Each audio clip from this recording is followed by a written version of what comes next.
I get so many headaches every month. It could be chronic migraine, 15 or more headache days a month, each lasting 4 hours or more. Botox, onabotulinum toxin A, prevents headaches in adults with chronic migraine. It's not for those who have 14 or fewer headache days a month.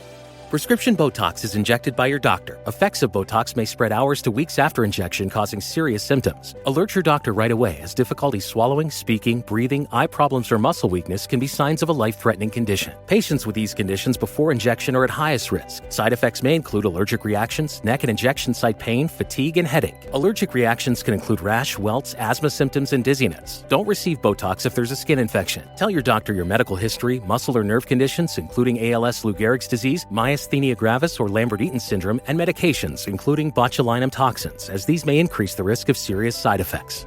Why wait? Ask your doctor. Visit BotoxChronicMigraine.com or call 1-800-44-BOTOX to learn more. The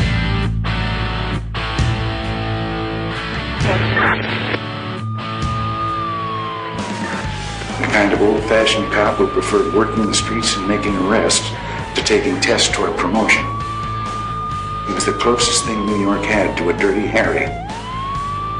This is One Tough Podcast on the OG Podcast Network. Here's your host, Bo Dietl. Welcome to One Tough Podcast.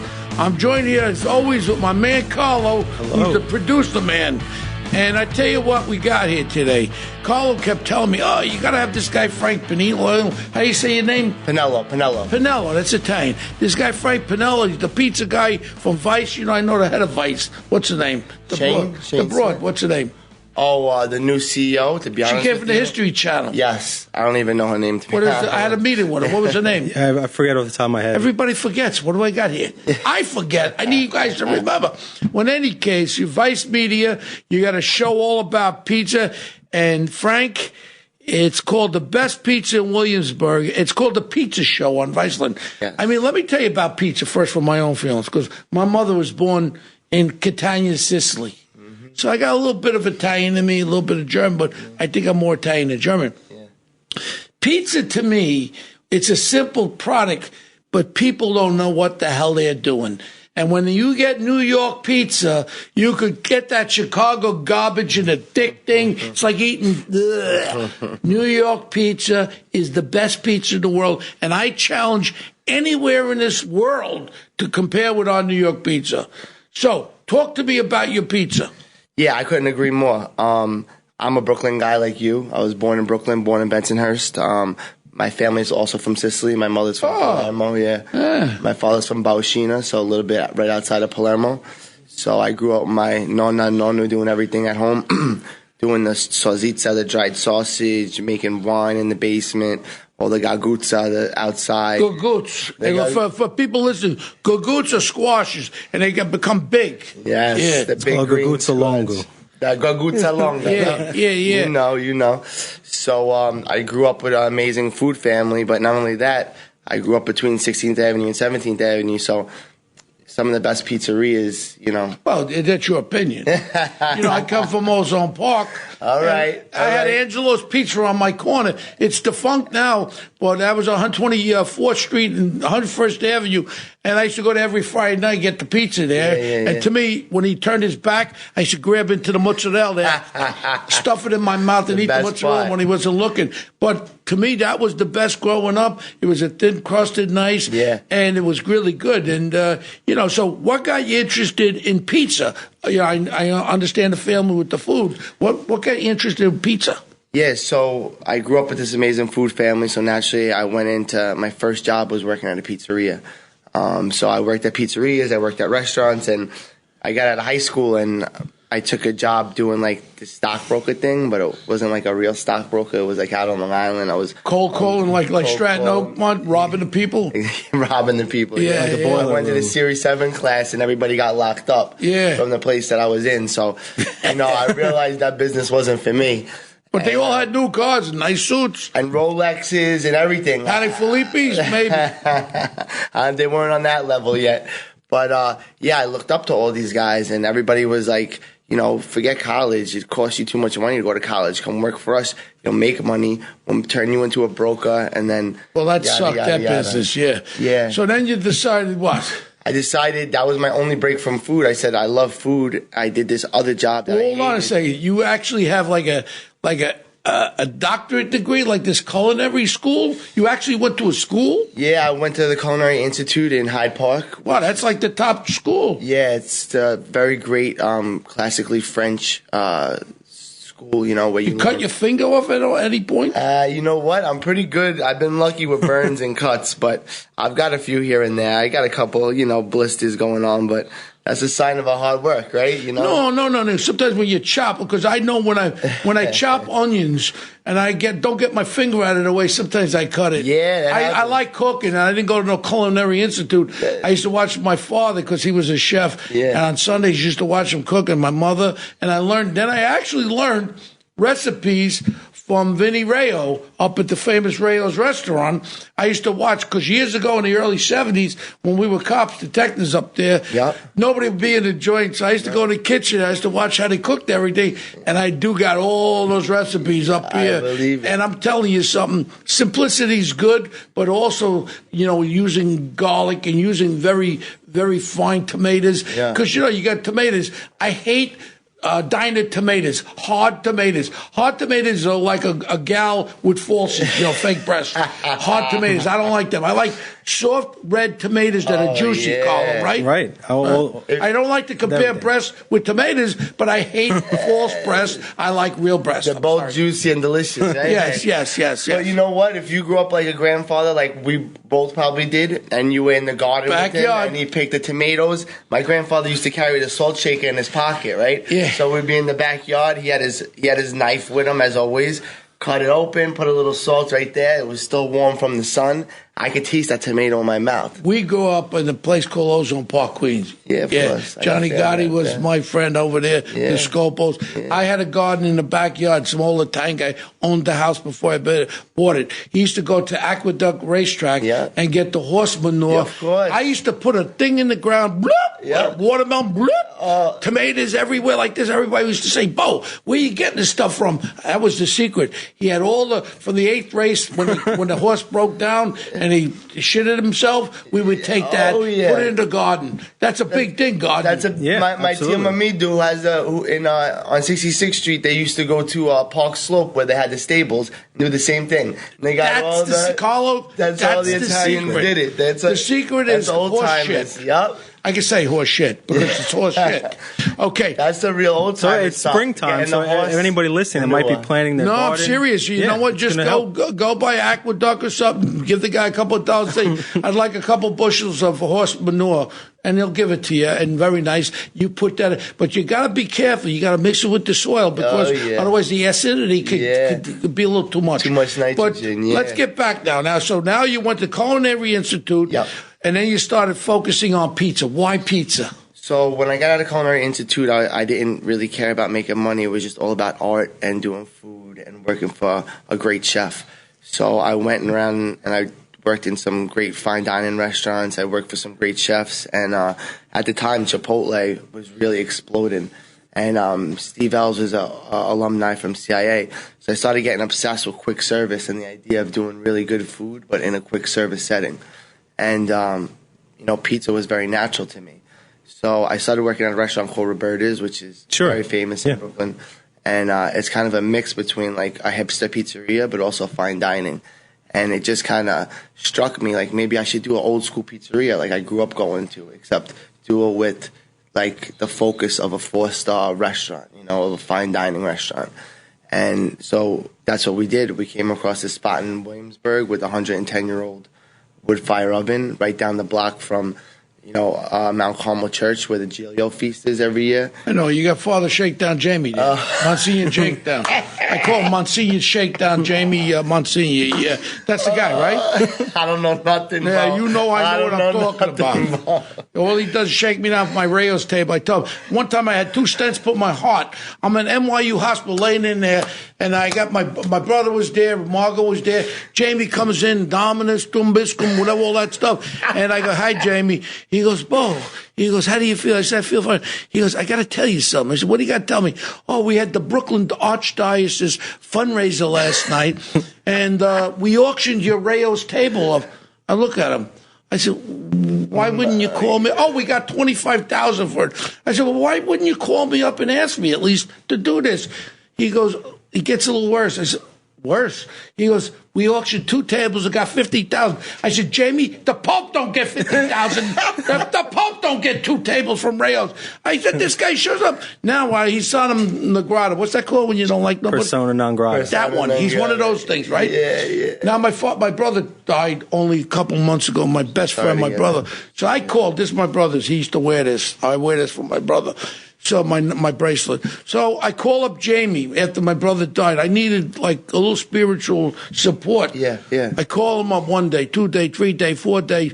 5th day he calls back. He calls me from St. Bart's. This is a priest. This is my priest in St. Bart's running around with a ball hug, a bathing suit on. You want to know something? That's bull crap. I said, Jamie, lose my number. You know what I do from now on?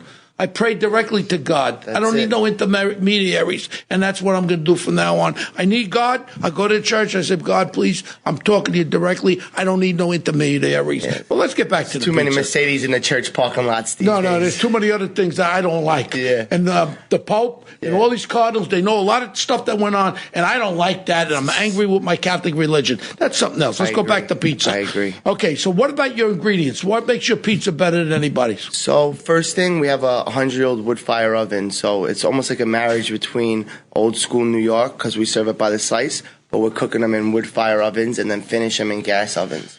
So it's kind of a two-step. Yeah, it's kind of a hybrid between Napoli and New York. The best pizza I ever ate in New York, one of the best, was a place on 117th Street, First Avenue, called Patsy.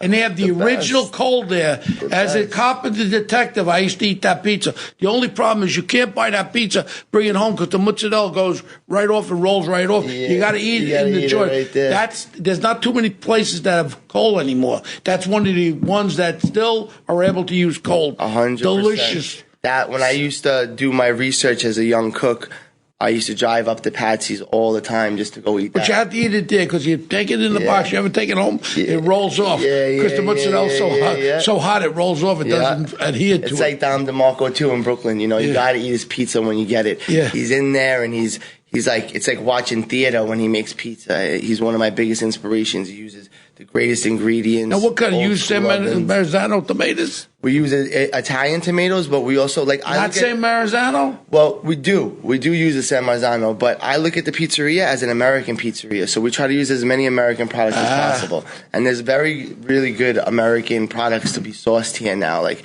cheeses that are made by guys that really know what they're doing. We do all the fresh mozzarella ourselves, so I'm not buying grande like the other guys and putting it through the machine. We get the curd, we roll it. You actually make your own mozzarella. Everything for all the pizzas. It's hard on the hands. It's hard on the hands. A lot of hot water. Yeah. But So you got the tomatoes. Do you cook your sauce? No, raw sauce. Raw sauce. Yep. Okay. And the oven is very hot, so the idea is that if we mix a tomato like the San Marzano with a lot of minerals in it, and then we mix it with an American tomato that has a little more acidity, that it kind of has a complex flavor, and in the high heat ovens, it kind of cooks down itself. So that's your old style. I like that. So you think it all goes back to the oven? The oven's key. It's very important. I think it's one of the big things, but like Bo said, pizza is it's simple, but it's very nuanced. Yeah, like what you're describing is very, very nuanced. You know, the mineral content of the stuff just to get the balance of the flavor and the heat. So like, what was the process of developing this? Did it take a long time? When you developed it, you had some trials. You tested different recipes. A lot. There's a lot of R&D in the beginning, but there's also like just a lot of being a New York guy. You like working in pizzerias growing up. There's not anything written down about these places. It's just passed down from grandfathers to families to the guy in the neighborhood that took over the shop. So, like, learning those little tricks made a big difference in my career. You know, one of my dear friends, Guy Fieri, you know, he's got that show. It's addictive. I mean, you turn on that show, you watch Guy Fieri go to all these different places. Guy's a dear friend. I've been to his home in California where he cooked there, and all his boys, all his boys were drunk there, and he made the peasant sauce there with the olives. What do they call Puntanesa with the anchovies and all. So, Guy's a good friend of mine. I tell you, I turn that on, I get addicted one after another. Like with the pimple, Dr. Pimple Popper. I put that on. I get addicted. I get addicted to that. Or Naked and Afraid. I get addicted. I love that. I love that show. Carlo, I don't watch Housewives of New York. I like to watch real stuff. Okay, right? Real stuff. Of course. But going back to the pizza thing, did you know Carlo and I opened a pizza place? No, get out of here. So this is a story that's going to be first told on this podcast. So I get a call from somebody who says, Bo, I need your help, right? He goes, I'm opening a pizza place, but the chef of the old pizza place I stole away from this pizza place. Okay. I said, you know, that's not a nice thing. I like nice things. So they take the pizza guy, and he's going to open up a new place with the recipes that he learned from this other pizza place. So I get a couple of my boys. I get a couple of my boys down there. We go to the pizza place. And there's a place called, it's #1 rated in New York, Prince Street Pizza. Yeah. You've heard of it. So I go down to Prince Street Pizza. We go into the basement, me, Mike, and Mike.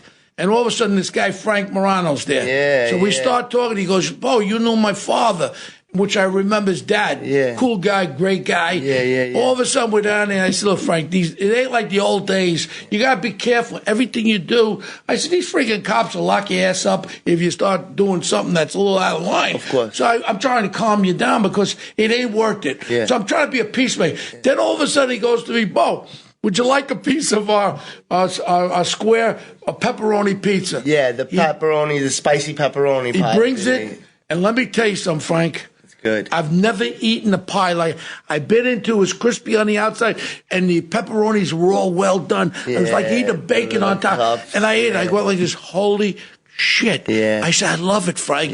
So as I leave there, I said, Frank, did you ever think of opening another one up? He goes, yeah, I thought about it. I said, I'm very serious.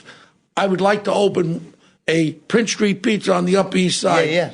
So I go to Carlo. I said, Carlo, let's open a joint.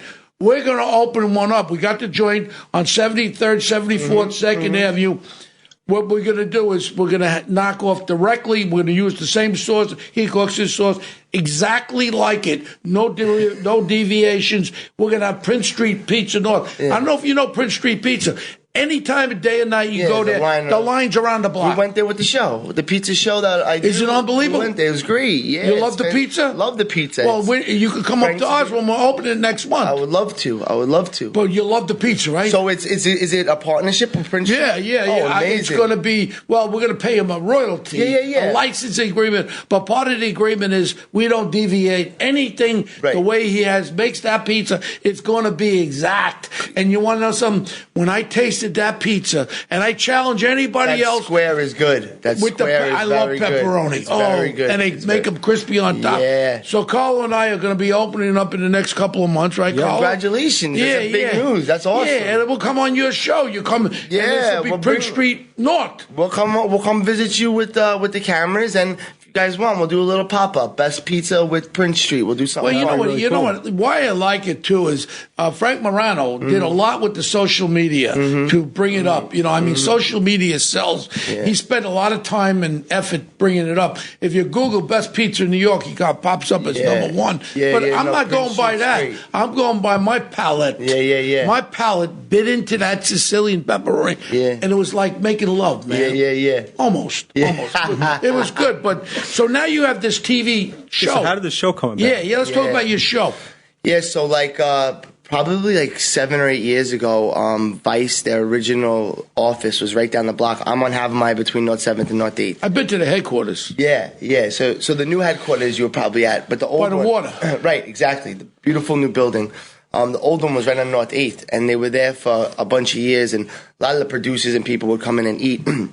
So they asked me to do a show. It's called Chef's Night Out, where they invited chefs that they liked out, and you got to pick your favorite restaurant. So instead of bringing them to like my favorite restaurant, I was like, well, my favorite restaurant is my grandmother's basement, you know? I brought them to my grandmother's house on 66th Street, and we went to the basement and she cooked, and then we went to Villa Bate on 18th Avenue and a couple, J&V and on 18th Avenue, a couple of Da Vinci's, a couple other places I grew up going to.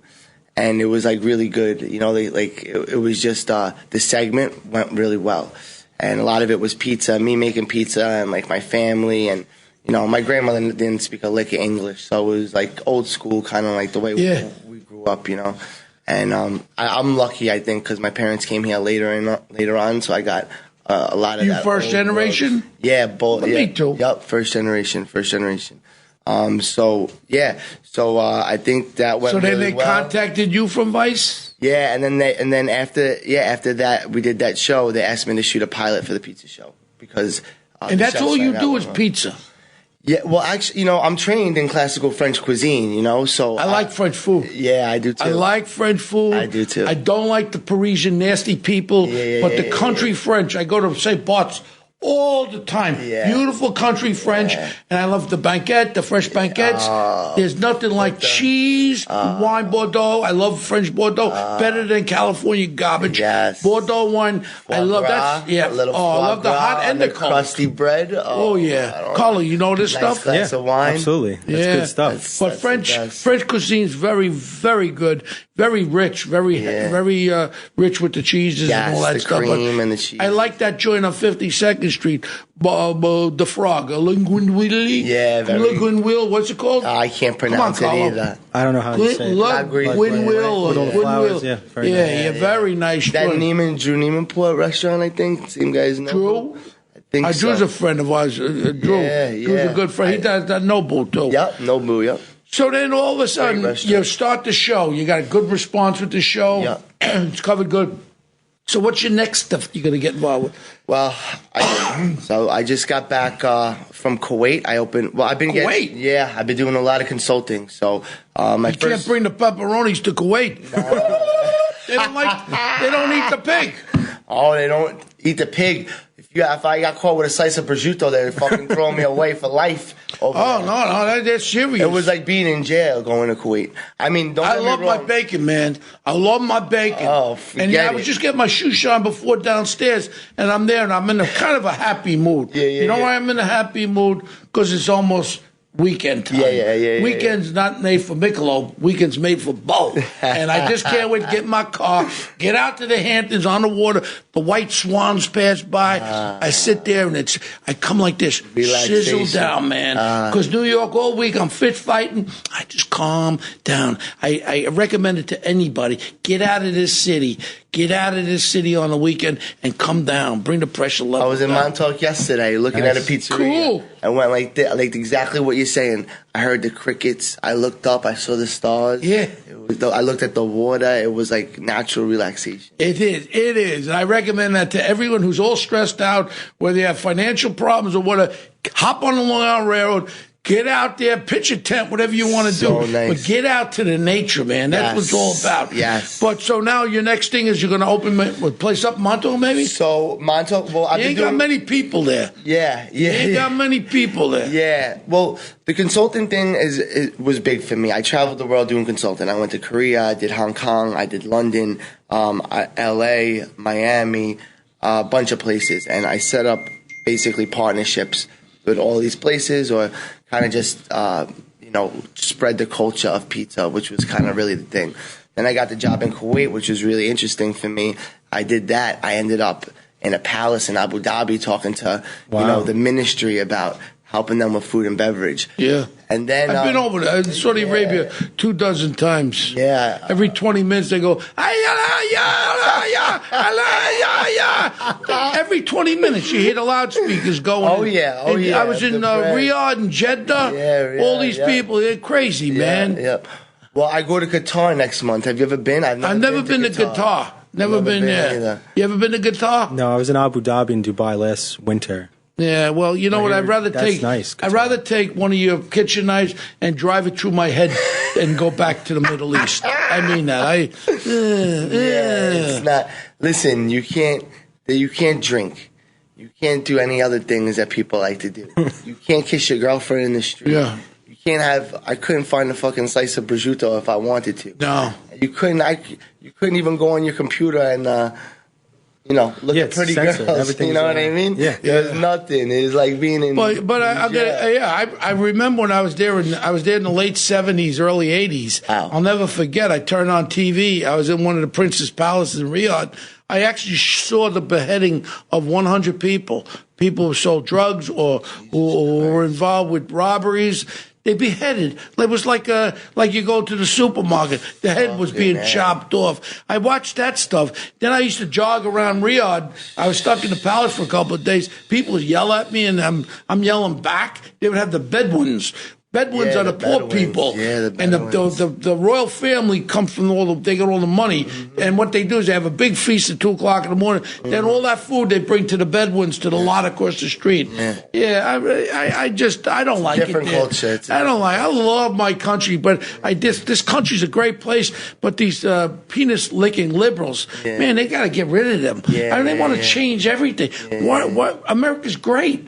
Now, I'm not trying to be Trump, but America is a great country. We love this country. We got to keep ourselves strong. We can't let these liberals take away all our freedoms. They want to share what money you make. Yeah. They want to go into your bank account and share it. Now they want us to give reparations to the African Americans from what happened 200 years ago. Yeah. Hey, I wasn't there. I didn't do nothing. Leave me alone. Go work hard. Go make your own money. Right? Yeah, those are complicated situations, but I do, I did witness the American dream with my own eyes, and anybody that says that it's dead, I don't believe that. No, and that dream is there for if you're African American. I don't know, what do you call it, black now? You can't say African American. I don't know what the new call is. Yeah. I think it's black now. Whether you're black, Hispanic, brown skin, and then they get pissed off at the Asians. The poor Asian kids study real hard. They get into all these good schools. Hey, my compliments, because when the other kids are out smoking pot and driving their brains into another dimension, these kids are studying,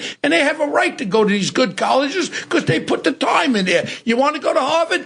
Get off your ass and study and go, right? Yeah. It's definitely, I mean, like you, growing up in New York, you see it. People come here from all different countries and make it. And you know what? How they make it? Hard work equals success. Complacency is the death of success. You want to sit back waiting to win the lottery? It ain't happening. Not happening. And the new generation, my own kids, the new generation thinks, oh, you made a lot of money. Here, I want this. How about getting off your ass and working for it and make your own money, make success out of yourself? Nobody handed me nothing. You know what I'm saying, brother? Yeah, I know. Of course. I know. You're a hard-working guy. You're a first-generation American, and you love this country, and you had to work, right? Absolutely, and I wanted to make my grandfather proud always. I always wanted to make my father proud because, my grandfather was janitor at Manhattan Plaza over here. My father, blue-collar guy. And for us, me and my brother, it was always like take the next step up the ladder to make them proud. You know what I mean? And when the Italians came over here, my mother told me stories about, they used to call them zips. Yeah, there'd be the hog, the underground hog workers, the tunnels that were dug for these subway tunnels and all. The Italians, they used to throw them down there. I mean, that was something that, the menial jobs the Italians got during the last turn of the century. But that was it. You worked hard, and a lot of them worked hard, and they opened businesses up, they bought nice things, and they worked hard and they saved. Absolutely. They used to, when I was a constructor, I was an iron worker and a laborer. They used to eat broccoli rabe sandwiches on good Italian. No meat in there. That's it. Broccoli rabe on fresh Italian bread. You ever eat that? Yeah. Or a little provolone too is good. Well, they couldn't even afford the provolone. No. They put breadcrumbs on top of the broccoli rabe with the bread. Yeah, that's good. But you're really off and running, baby. Yeah, it's nice to represent where I'm from and do the food that is very important to me that my grandmother cooked. And, I grew up with the sfincione and the grandma-style pizza. We serve it, I throw anchovies and everything because that's how she cooked, And, it's nice to be representing my culture and doing what I do and spreading it around the world now. I had an uncle who was who worked at the 6-2 precinct and then worked in Brooklyn Homicide. I retired out of Brooklyn, North Homicide. Brooklyn, South Coney Island. Tony Angotti. My last case was the Palm Sunday Massacre. Was he on the force in 84, 85? Oh, yeah, he was a dinosaur. He went all the... He passed away now. Rest in peace, Tony. I guarantee you I knew him. Because he knew you. He talked about you a lot to me. Really? Yeah, he would always... Anytime we saw you on TV, he would always say, Bo and I worked closely on cases. I mean, I know you may have crossed paths. Wow. Well, that makes whatever hair I got stand up. God bless your uncle. I'm losing everywhere. I just lost 2 partners from the Palm Sunday Massacre.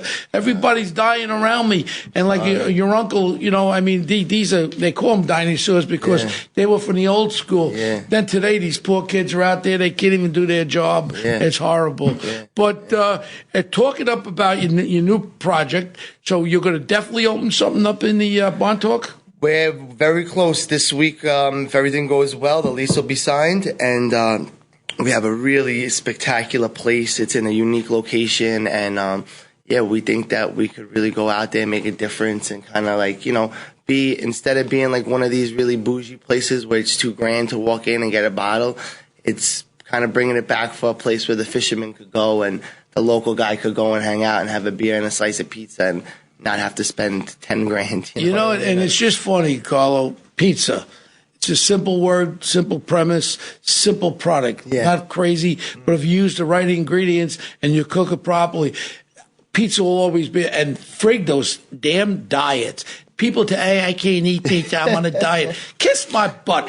Give me a nice piece of delicious pizza. Yeah. Carlo, burn the roof of my mouth when I eat it because I love pizza. And that's why I had you there, because pizza is one of my favorite. And we're opening up the Prince Street Pizza, and I want you over there. I would love to come and support. I'm going to send you guys some pizzas. We'll set it up before we leave, but we'll bring a bunch of pizzas for everybody here. That's very nice. Staff. That's very nice. Very soon we'll now, let's talk about how people can reach out to you on all your social media and where your show is, when your show is on and all that. Yeah, absolutely. So you could find me at Best Pizza on Havamaya Street between North 7th and North 8th. My Instagram is bestpizza33, and that has all the information about my locations. I have a new place in New Rochelle called La Rosa, Pizzeria La Rosa. Oh, that's your place? Yeah. That's it's the old modern. It's the old modern. They got an old oven in there. With the old ovens, I'm attracted to that old stuff, And then obviously, if you guys are into Vice Network or the Pizza Show, you can find it on Vice's platform, Munchies, and they also play it on Viceland, the TV show. So you're on every week? A lot going on. Right now, it's on a little bit of a hiatus, but we just did 2 how-tos. So right now on the website I did Clams Casino, kind of like an old school Clams Casino. So we did a how-to for that, and we also did a how-to for calzone, like just traditional calzone, how to make a calzone. Yeah, you know how to make baked clams, Carlo? Baked clams, yeah, of course. How do you make them, Carlo? Let me hear. To get good clams. I know what he's waiting for. I know what he's waiting for. Keep going. So what do you do? Get breadcrumbs. Oh, tell me how you're doing it. Garlic. Yeah. A little oil. You put them on a platter. You put in the oven. No, you didn't. He wants to know what you do with the clam. No. He wants to know what you do with the clam. You didn't tell me. Let me explain to you. Okay. Let's get your recipe. First of all, there's 2 schools here. First of all, I do use 4 Seasons, and I do use El Progreso flavored breadcrumbs. Are the best. The best. But you got to beef them up a little bit. I eat those with a spoon. You got to beef them up. You got to grind a little garlic in there too. You got to put a little garlic in there. So you put it. And fresh parsley is a little trick. Finely cut. You put it in there, right? Then you got a piccolo Romano cheese. Oh. You put cheese. A lot of people don't put cheese. I put cheese. You put it in there. Now you get really good olive oil. You put it in there. You make it into a mushitation. You know what a mushitation is? And then you take your clam. You make sure you do a full cut underneath. There we go. Full cut so it comes up. Not these big chowder clams. Not the little teeny weenies. The mediums are good. Then you pack it on top. You put them under the oven. You let them bake in the oven, nice crispy on top. A little lemon on top, Carlo. We're home free. You like that one? I love it because you leave the clam bellies in. Some guys take the bellies out and chop them up. That's what I was waiting for. No. That's a no-no. That's a no-no. Look at the size of me. Do you think I don't know food? Come on, Frank. Look at the size of me. You know. But you know what we do? Every week we have a punk of the week. Yeah. Whatever bar bothers you, what's going on with an issue, with a person, whatever your punk of the week, what is bothering you this week? I'd like to hear. My punk of the week, and I don't know if it's going to offend anybody, but nothing offends anybody on my show. Is this the Hudson Yards is my punk of the week. It's a punk. It's a fucking mall. It's a mall.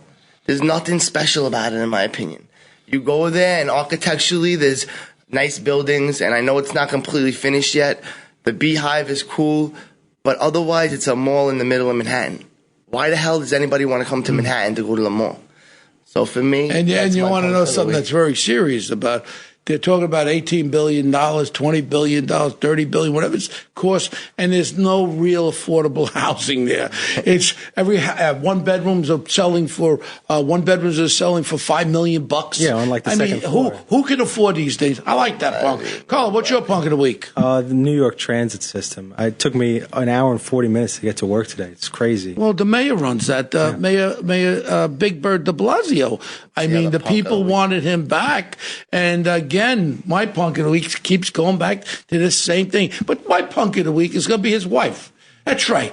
And if they don't like it, kiss my butt. She's a punk for wasting almost $800 million on the mental illness aspects. Mental illnesses are in our correction facilities, in our classroom, when other kids can't learn. They can't remove these kids from the class, so the kids that want to learn can't learn. The mental illness is what you see on the streets, and she spent almost $800 million, and she can't explain. She can't explain what she did with $800 million. I'll explain. I'd like to follow that money, and I'll guarantee you it's being diverted somewhere. That's my punk. And that's right, Mr. de Blasio. Your wife is the punk of the week for me. Right. If you don't like it, come see me at One Penn Plaza. All right. There you have it. That was punk of the week for this week. Okay, so let's go through our all things. Sides of issues. We want to thank Frank Pinello very much for coming today. We learned a lot about pizza and the whole. Frank's going to become our new best friend. Thank you. Absolutely. Thank you. So we appreciate our fans. Keep sending us our emails. I mean, we read everything, and we love your feedback. You can email your questions to onetoughpodcast@gmail.com. You can follow us on social media. We're at One Tough Podcast on Twitter, and Bo is at Bo Deedle on Twitter, and at The Real Bo Deedle on Instagram. And you can find us on all platforms. We love your feedback. Keep writing us, and stay tuned for upcoming episodes. Frank, thank you so much. Those that don't know, Bo is a New York legend. He's done a lot of things. Look this man up, and you'll find out a wealth of knowledge. So thank you. Thank you for having me. God bless your uncle. God bless your uncle. Thank you for all your service. All right, we'll see you guys next week.